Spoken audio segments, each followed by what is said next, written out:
Hey everyone, and welcome to the February edition of the Instructor Community Call here at Skillable.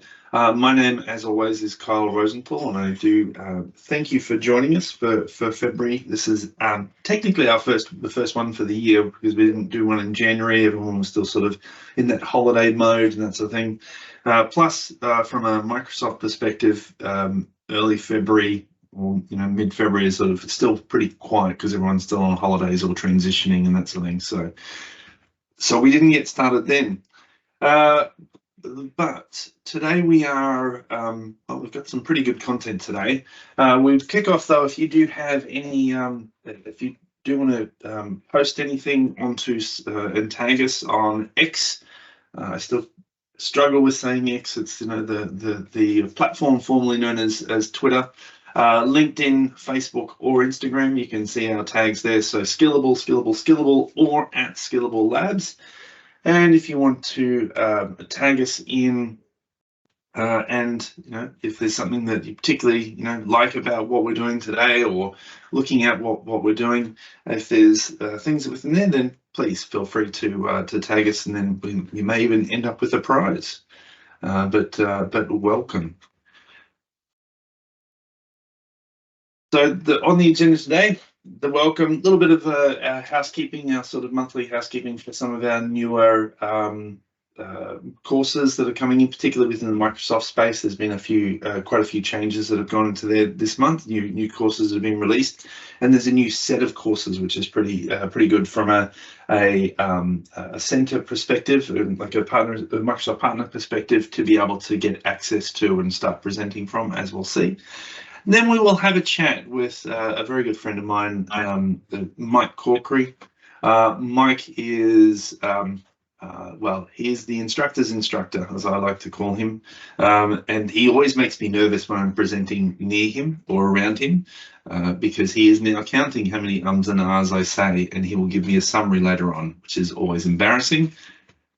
Then we'll move into our instructor recognition, where we do look at folk that have reached some of the milestones on our platform, and congratulations for those. And then a little bit of time at the end if we've got some time for some open general conversation or some questions as well. And that sometimes has some really good sparks and some good discussions there as well.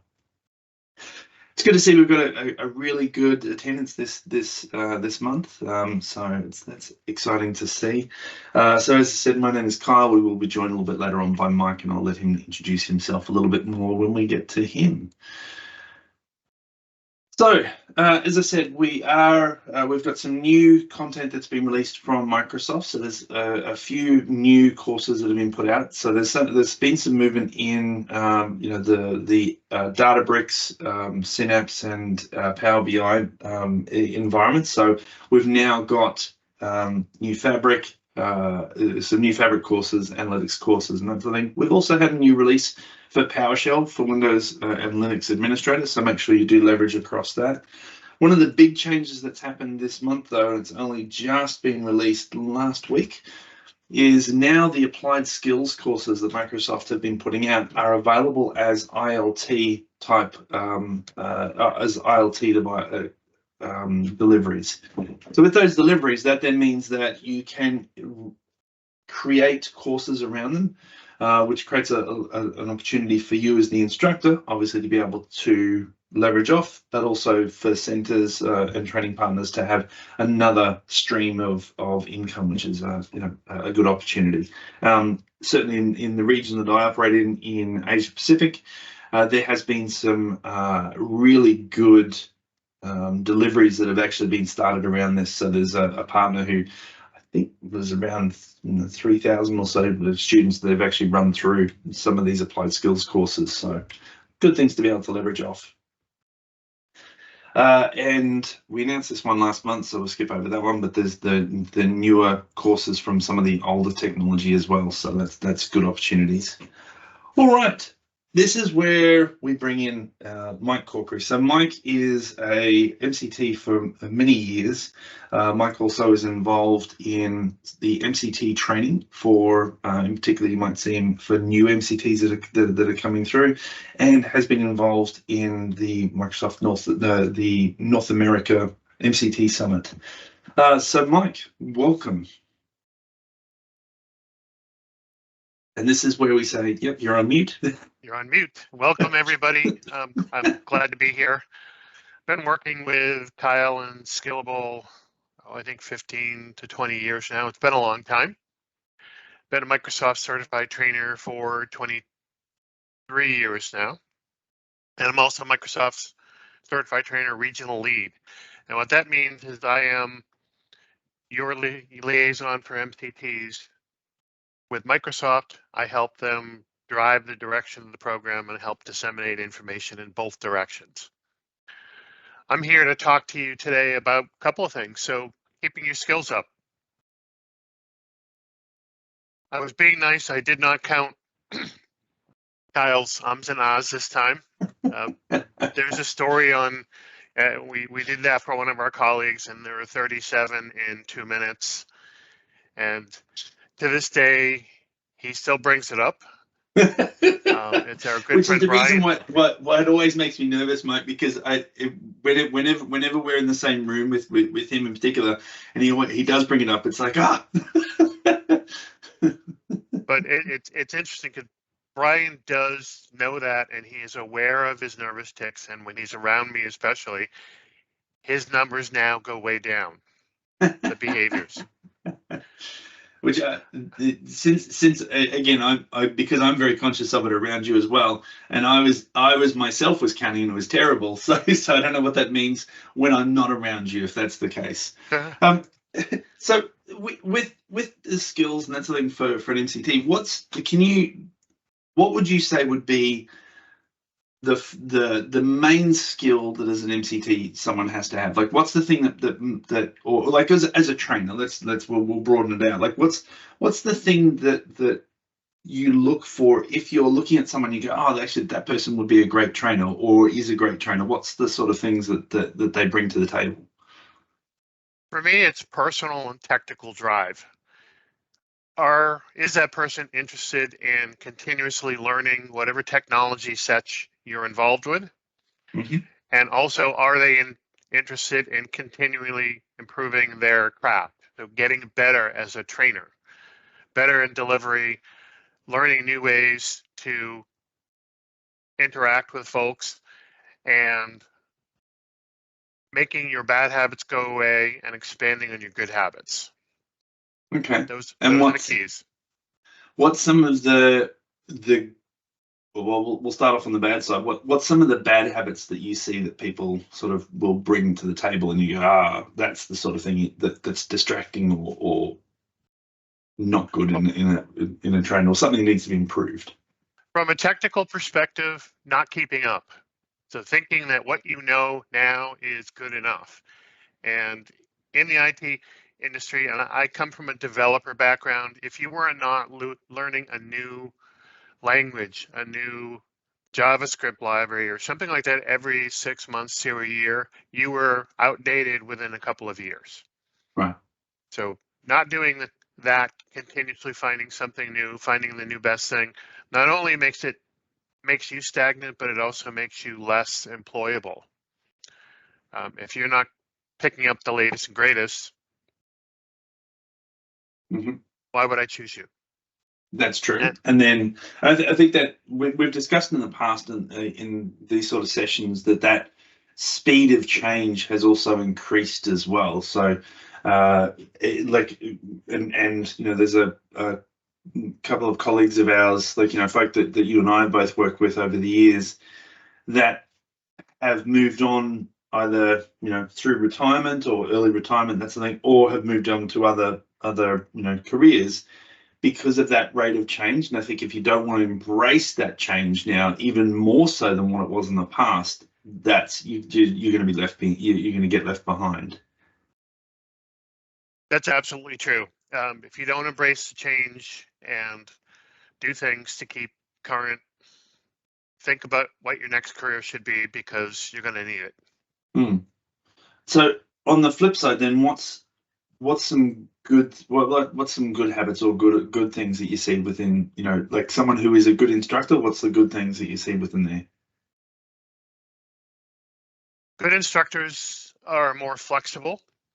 Mm-hmm. They are looking at, how do I deliver now? So, you know, as of COVID, we're all forced to deliver online, Mm-hmm. and it can be very challenging.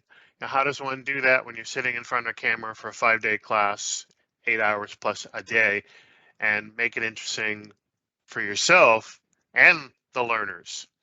Yeah. That can be challenging. So finding new ways, adding in a little bit of gamification, different types of question asking and answering, and time management. So shorter sections, things of that nature. So it's all about the flexibility, seeing what your learners need, making it happen.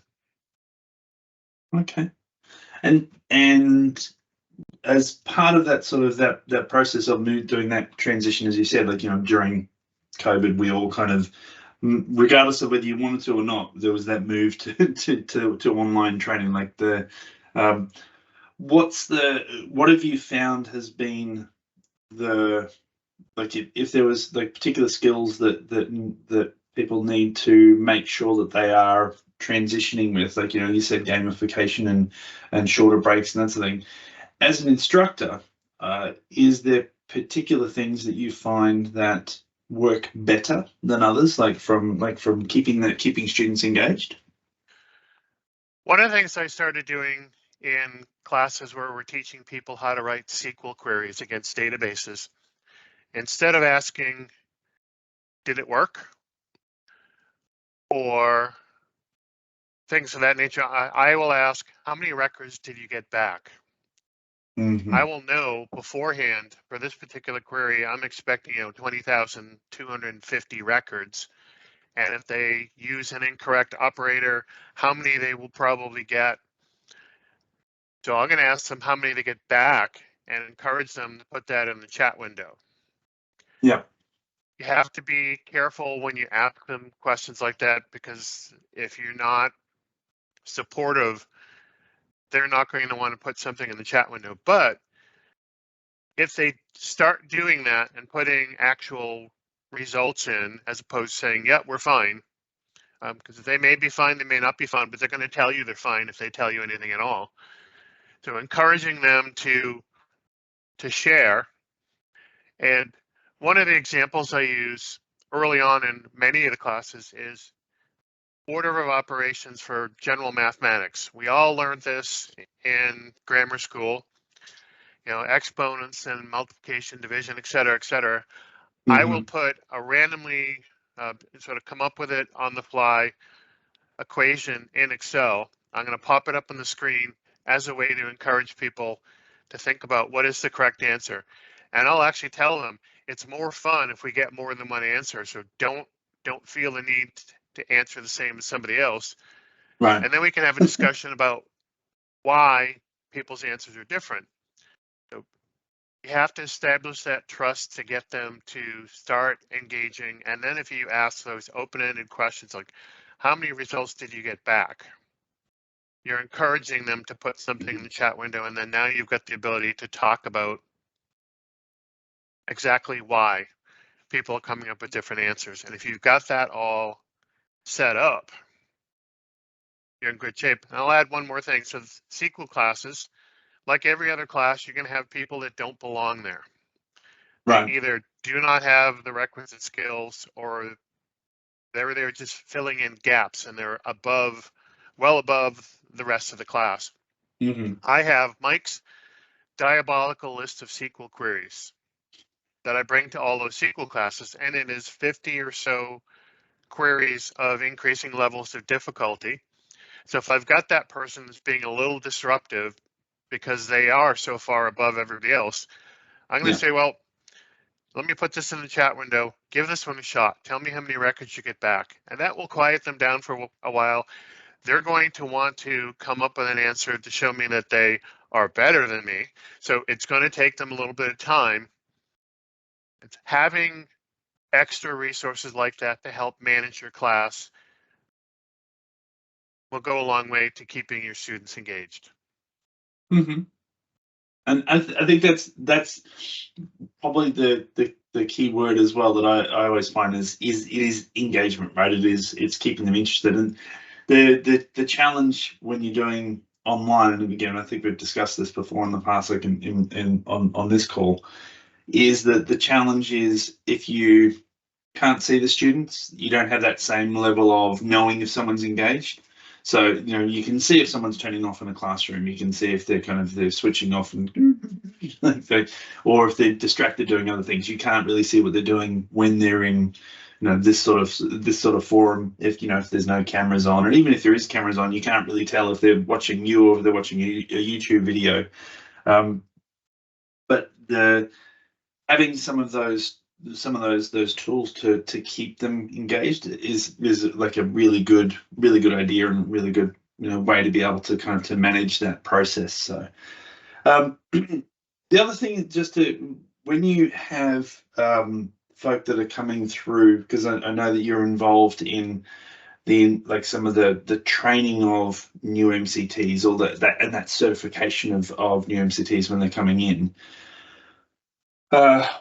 What's the sort of like if someone is a trainer or starting to become a trainer, what's the piece of advice to give them? Like you said, keep them, keep interested and that's the thing, like and to keep learning. What's like, if someone is in the classroom and they're not engaging, whether it's a physical classroom or a virtual classroom, if they're not engaging, how do you bring them in? How do you bring those students forward?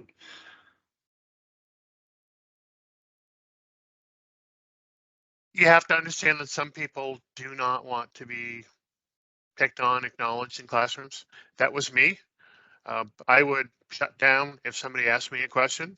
I'm still surprised that I'm a trainer because by nature I am very introverted. I always get nervous up the front of the class when I'm starting to teach. I settled in much more quickly than I used to, but offering different ways for learners to get engaged. Some learners like to just listen, some like to see, and some need to do.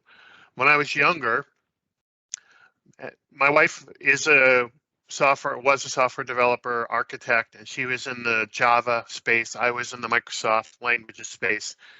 And she always hated it because I would simply read a book about programming a new language in the Microsoft platform and could code very proficiently just by reading the book. So when I was younger, that worked. As I get older, that doesn't work anymore. I need to do it. I need to sit and play with the thing. And typically it's after a class, I need to go back and sit and play with things. So you need to encourage learners by different ways. Don't talk to them for long periods of time. The younger generation, especially if back in the day, I could go for an hour before we would change topics or take a break. 10, 15 minutes now is sort of an upper limit. You need to constantly be changing the types of activities that you're doing.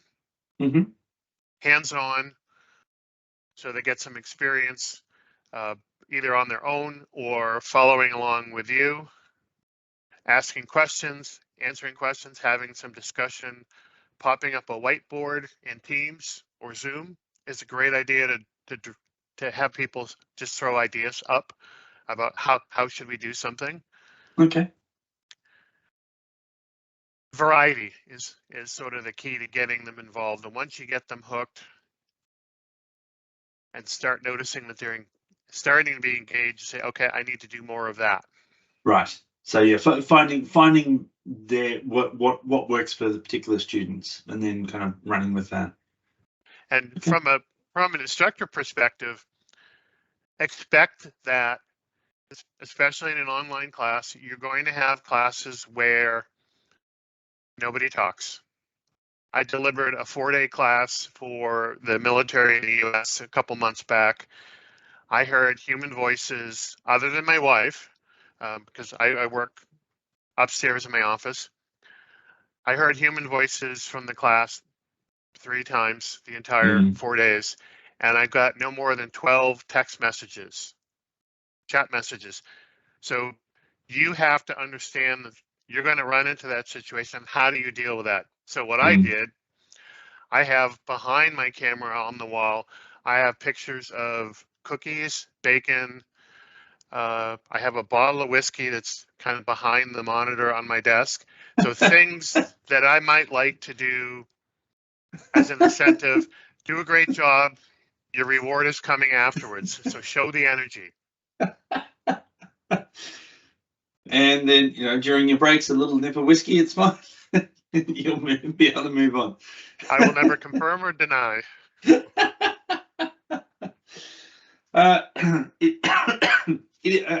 find because I think so. There's a couple of things that you said there. One was that being an introvert, I find that's actually the case with a lot of instructors that I meet, and I'm the same. Like sort of my wife is the opposite. My wife will go and talk to anyone for any reason. Just I've always said she'd make a great spy. I, on the other hand, have to have a reason to be able to talk to someone. I don't have that sort of that natural. I'm just going to go and just strike up a conversation, and part of that is it is that thing of when I'm presenting. If I'm training or then I've got a reason to be there, and I'm quite happy to interact with people. Or say for instance, if it's someone that I know, like you and I go out.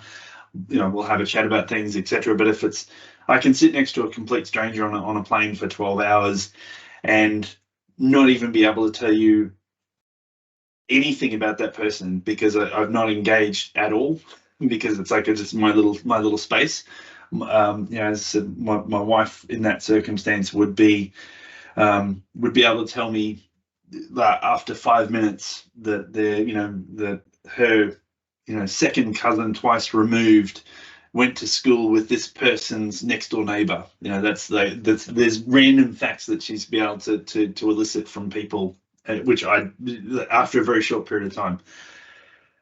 But being like as you would have done, like sort of going from that one-on-one type thing to then presenting to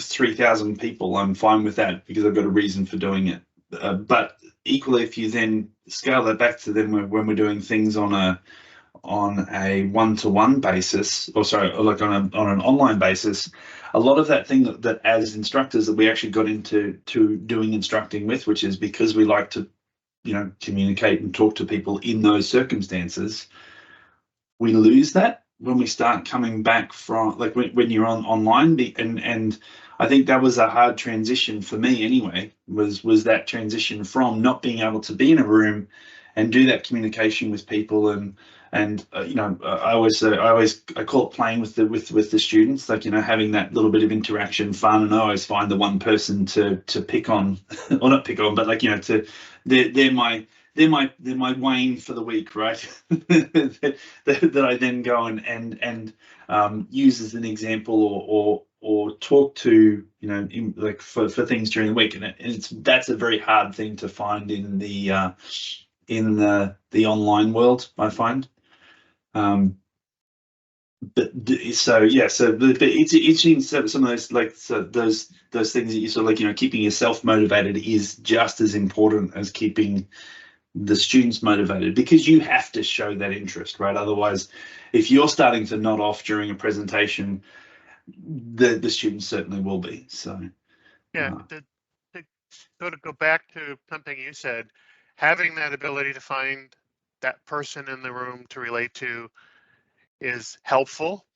And what I do in the online classes is I've got a list of sort of stories. If you take multiple classes from me, you'll hear the same stories again. So they're all wife approved. So my wife, I originally had a whole lot of jokes and things. None of them were political or adult, but some of them were just so bad. She said no. So I have a list of stories and things, different ways of trying to see who can I get to start replying in the chat or to Right. come off microphone and talk. Like I will talk about vacations.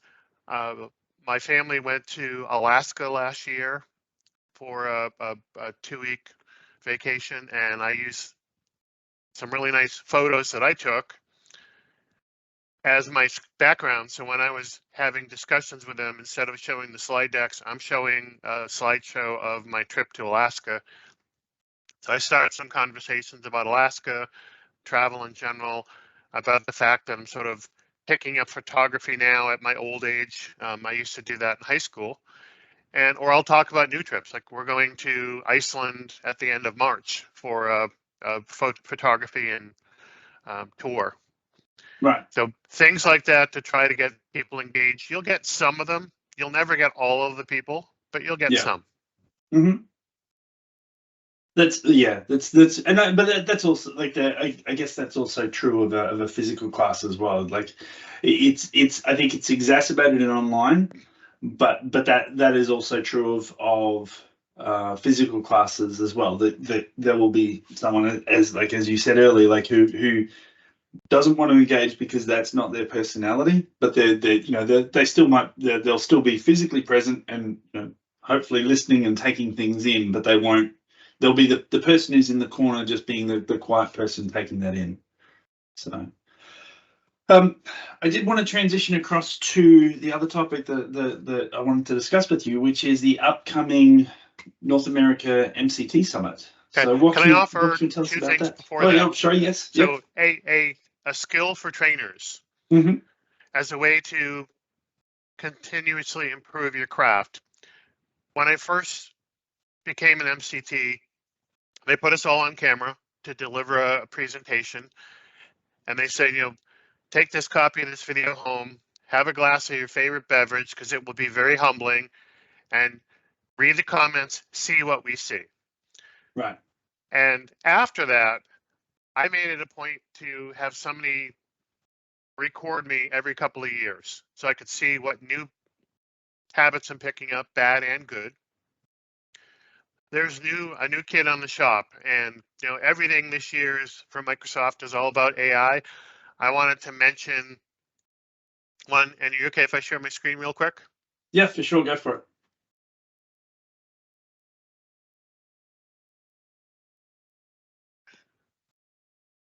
And in PowerPoint, the online version, and PowerPoint, the installed desktop version. If you go to the slideshow tab, there is a rehearse with coach tool. Mm-hmm. This is a phenomenal tool. Not only, I'm going to have it for like 20, 30 seconds.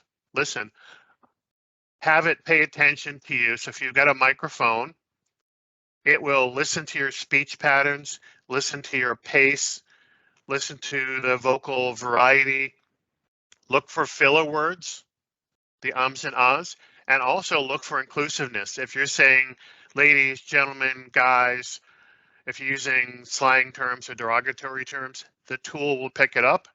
Right. I'm actually going to tell it to stop, because what you get is a really nice little report. When I first started teaching, I knew that coming from the Northeast United States, we speak fast. It's teaching down in the Southern US where they go a little slower. I was close to 200 words per minute on average. And they let me know in my evaluations. So this is all very objective information, not too many filler words, not too much repetitive language, inclusive language, pitch, all this kind of information you get for free. And if you're using the online version right now, the online version provides, in addition to all of this, if you have a camera, it will provide you feedback on body language. Oh, wow. So I have a gentleman that came through. Kyle mentioned that I teach people that want to become trainers. So my colleague Heather Severino and I are approved trainers for the presentation skills class that Microsoft requires. I had one gentleman, he had a wispy beard and he was doing this. You know who he is? You know what I'm talking about, Kyle? I think And so, I just yes. wanted to, it might be hard to see, but I wanted to walk up and just snap it off. So for that person, this AI would have picked that up really quickly, the fact that he was doing it. We simply gave him a little stone to fidget with in his hand, Right. solved a lot of his problems. And he's been, I just saw something on Facebook, he's been in MCT now for 10 years. Right. Wow. Okay. All right, so on with the other. Yeah, so actually, well, just on that, my son was actually using that to practice. He used the coach to be able to practice a speech that he was giving for school. So my 11-year-old is using those tools within PowerPoint to do the coaching for his speech. So that's kind of like it was a quite a proud IT dad moment of like. Wow. And that was without me saying anything. He's like, I've just started this up and it's really good. So, yes. So the other thing that I said I wanted to have a chat with you about was the North America Summit. So particularly for those MCTs that are on the call, what can you tell us? What's happening? What's the excitement? This is our 9th or 10th North America MCT Summit. We started doing these summits, so the MCT community in general started doing these summits when Microsoft stopped. So they Right. stopped doing the summits and bringing people in 2009. The community held our first in 2011. Since 2012, I have been involved in helping plan and run these summits. We run ours specifically in the Redmond, Washington area. So this year we are a 2-minute walk to the Microsoft main campus, and they have a visitor center and a museum. So the hope is that people that haven't been will go visit there also as part of their trip. We're concentrating on, well, we've got some technology topics. How do you teach specific classes or technologies? But there's a lot of soft skills on the agenda this year. How do you improve your craft? Right. Become a better trainer. We have invited the Microsoft Director of Labs. So Kim Frank, formerly of Skillable, is going to be with us doing informal conversations. We've got the Microsoft MCT program lead that will be there, and several other guest speakers from Microsoft that will be coming to tell us what's happening with the program and various things like that. And we also have invited content leads for some of the different tracks. Many of the content leads are not from the Redmond area, but many of them will be in the area for the Microsoft MVP conferences that happen the next week. Yeah. So we have invited them to the social events or to come to the conference to talk about what's available and allow you to ask any questions you have about them. They might not like it, but they will listen and they actually do follow up on any feedback they get. So it's a great opportunity. Right now we are at about 50 registered attendees. For those that are not MCTs but are thinking about becoming MCTs, on the 6th and 7th, Heather and I are actually running instructional skills class at the same venue. And that is, in addition to having a qualifying certification, you have to show instructional skills proof. We are, as I mentioned, approved provider. So we're going to do that the same week. Okay. I'm going to pop both links in the chat. So the first one is for our instructional skills program, and the second one is for the MCT Summit. Registration's open until that day, or you can come that day. If you appear, we're going to just take your money. We run this. It is not intended to raise any revenue. It is intended to be a community event. For me, it's an opportunity to pay it forward. When I first was going to conferences where there are other MCTs, had they not literally physically pulled me over, I wouldn't be where I am now. So career-wise, people that came before me did a lot of good for me. This is my opportunity to return the favor. And the community, so the MCTs and planning it, it's all on our budget. So we're just hoping not to take a loss. And yeah, the more people, the better. We've got a social on Thursday night already booked, and we're looking at the summit is Friday and Saturday. So we're looking at something for Friday night also. It's a great opportunity for you to network with other MCTs from around the world. Right now, I think we're at 12 countries and represented. I don't know if you noticed, but Dane, who's in the call today, is going to be coming over from South Africa. So there's an example of someone who's coming in I think to first join. time. So, yeah, I think it's the first time for Dane. perfect. That's it. Like I've been to a couple of the summits, and it is always a good opportunity to be able to meet other folk, but also like to as an instructor to learn. So I'm a bit Especially bummed to if be. you're an independent like me. Yeah, I don't see other trainers. You don't get to network and talk about shop or talk your craft most of the time, because it's just me booking engagements.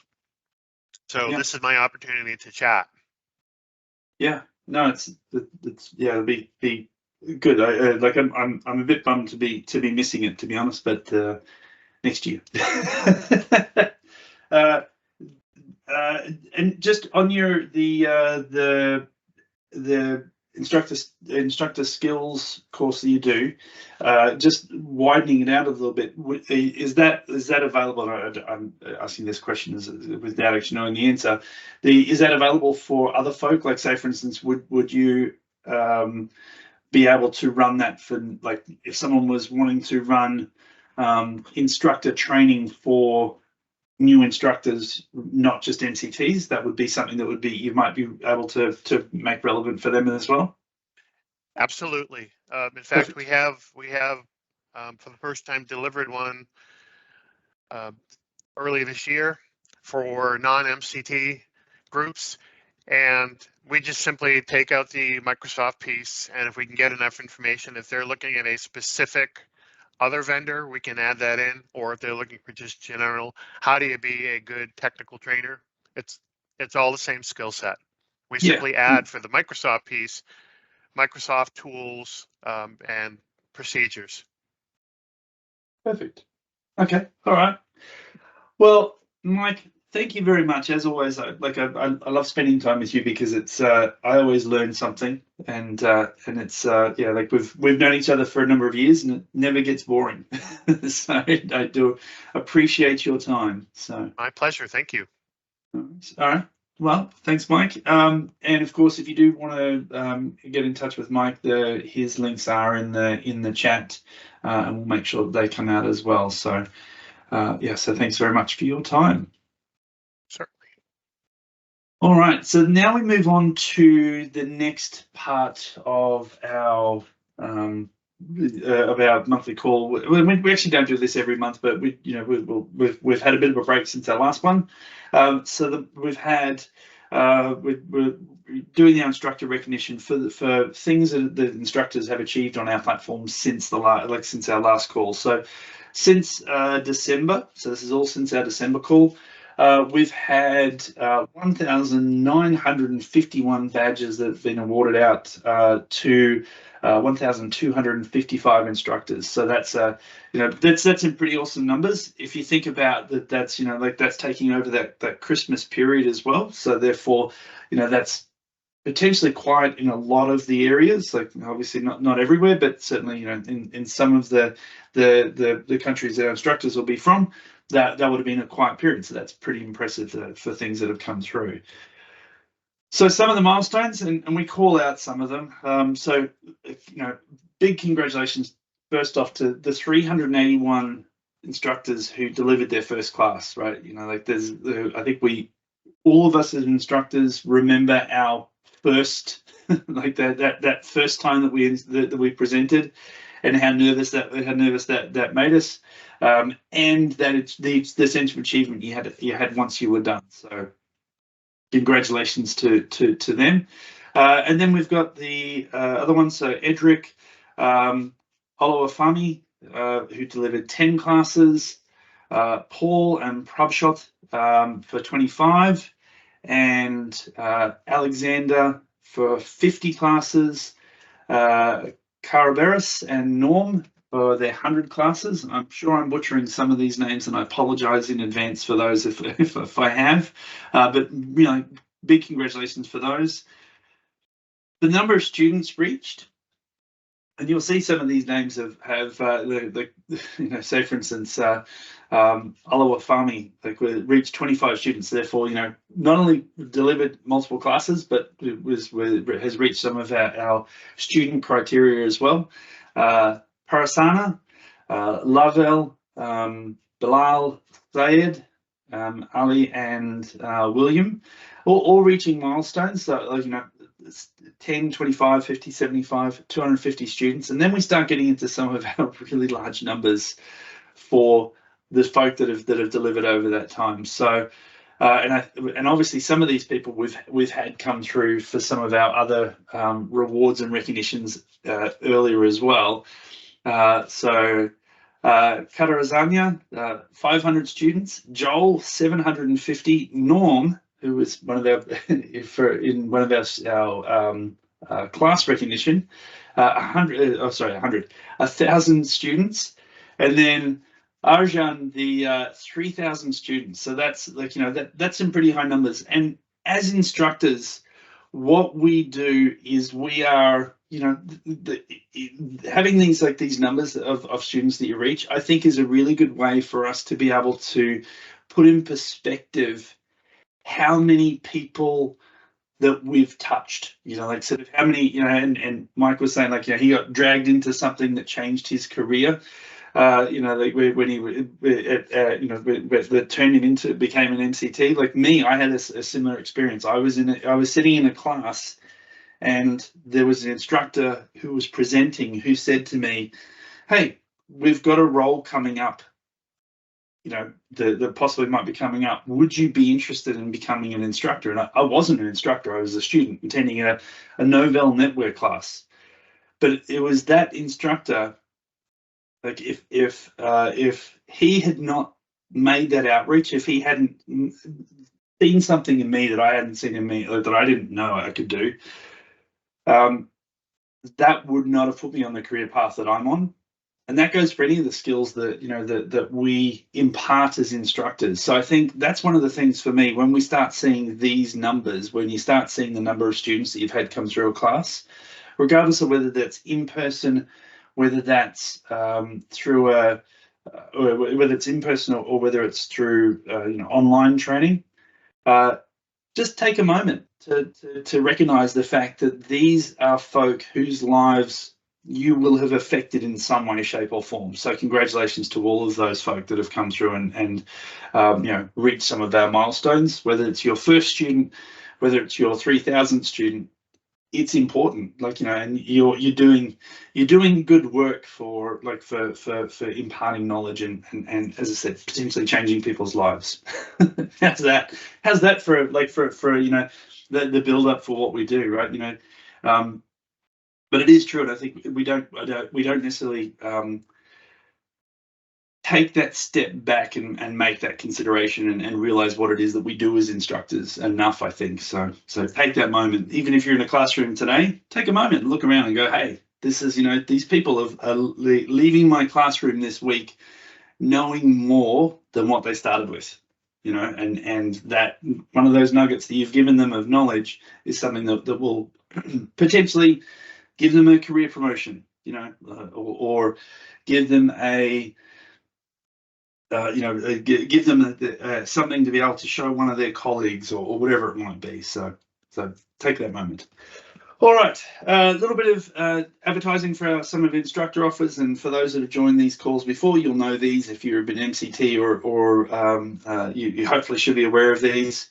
But just bear in mind that there are offers available for our instructors. So there's free access to be able to prep for any classes and also expand for knowledge. So if you are an MCT, then you can apply for access to all the Microsoft content, and you get that for free. If you are a trainer for some of your bespoke content, or if you've got your own content that you're delivering, Just bear in mind that any of the prep that you do, if once you have access to a class, that there's no charge for that, so you can go in and run your labs, etc. So you can get really comfortable and confident with things, which then gives you that ability to be able to leverage the skills, leverage the hands-on environments.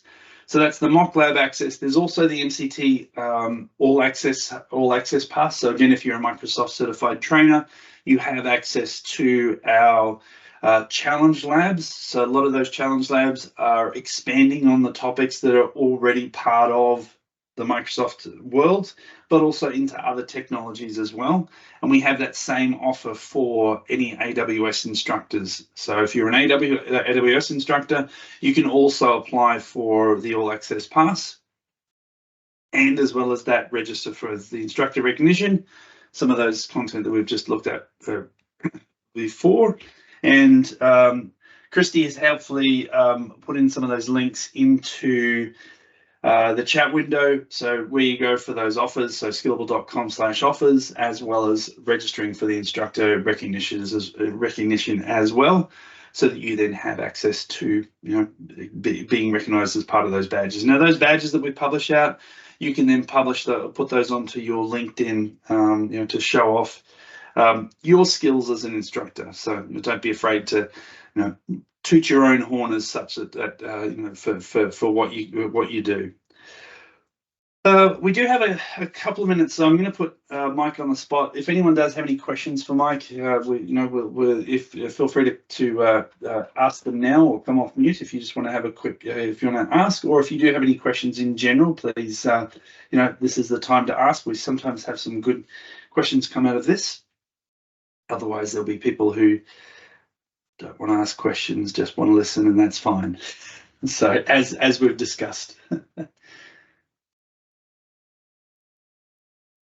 So Mike, do you have any questions?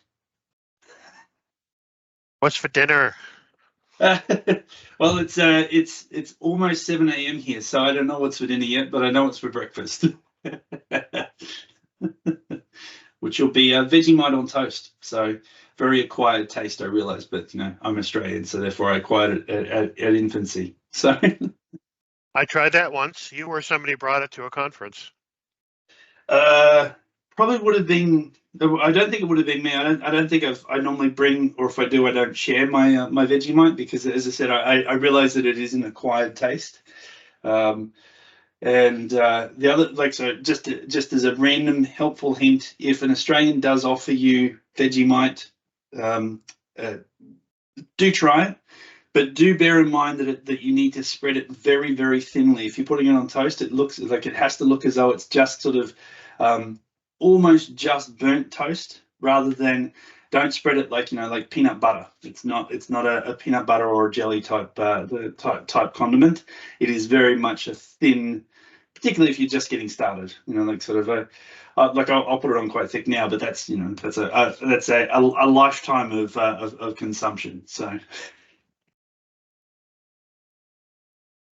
all right.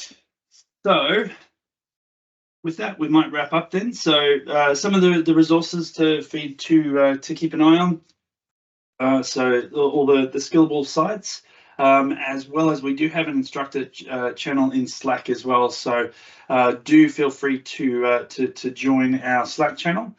In addition to that, we do have a feedback page as well. So if you do go to the feedback.skillable.com. If there's anything that you've got feedback on, if there's things that you think we can improve on the in the platform, in performance, anything like that, please feel free to drop it into that. If you go back and have a listen to, I think it might have been September, October's edition of the instructor community call, we did have someone from our products team on, who actually went through what happens to your feedback and how we kind of triage that and then act on it as well. So, all right, well, thank you very much for joining us. Thanks, Mike, for joining. Thanks, Christy, for being my my voice activated links person.